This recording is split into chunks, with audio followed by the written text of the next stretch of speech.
Hello hello hello! ఎవరండి? ప్రవీణ్ అన్న నమస్కారం అన్న. నమస్కారం. మేము మార్నింగ్ న్యూస్‌లో ఉన్నాం. అన్న. ఆ! ఏమైనా నేను నారాయణఖేడ్ అన్న. నారాయణఖేడ్ నియోజకవర్గం సంగారెడ్డి డిస్ట్రిక్ట్ అన్న. ఏదైనా సమస్య చెప్పాలనుకుంటున్నారా? అవునన్న. చెప్పండి. నాకింకో 5 ఎకరాల పొలం ఉందన్న. ఓకే. మక్క వేశాను. ఓకే. ఇంకా రైతు బంధు రాలేదన్న. వాటర్ గూడా మొత్తం వాటర్ రాక మొత్తం పొలం మొత్తం ఎండిపోతుందన్న.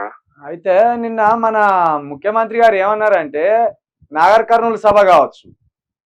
రైతు అన్న. భరోసానే ఏసిండట ఏకంగా. రైతు బంధు కాదట. రైతు భరోసా ఏసిండంట. మరి మీ పైసలు మీది ఎవరన్నా కొట్టేసిండ్లేమో.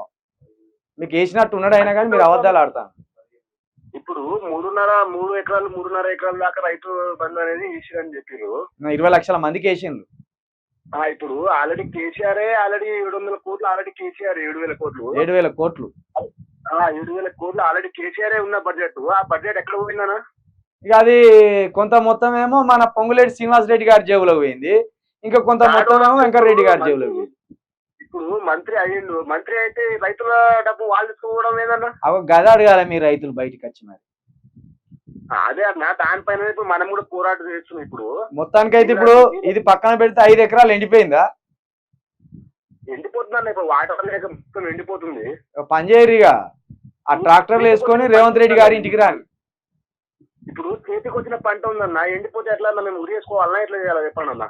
అది మరి ఆయన అట్లనే ఆలోచిస్తాడేమో. రైతులను చంపుదామని మార్పు రావాలి, కాంగ్రెస్ రావాలని చెప్పిందేమో.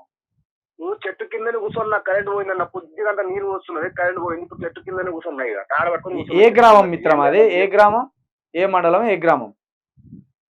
తడకల్ అన్న. ఇది తడకల్. తడ్కల్. నారాయణఖేడ్ నియోజకవర్గం. మండలం సంఖ్య వస్తానా? ఇది కొత్తగా తడకల్ మండలం అనేది వస్తుందన్న. ఓకే. ఇప్పుడు ప్రజెంట్ అయితే కంటి ఉంది. తడకల్ మండలం అనే అవుతుంది. Okay okay. మీ సమస్య గురించి కూడా మాట్లాడతాం తప్పకుండా. ఈ రైతు భరోసా, రైతుల సమస్యల మీద రెగ్యులర్ ఇదే మాట్లాడుతున్నాం కూడా. మళ్ళీ కూడా ప్రత్యేకంగా మాట్లాడతాం.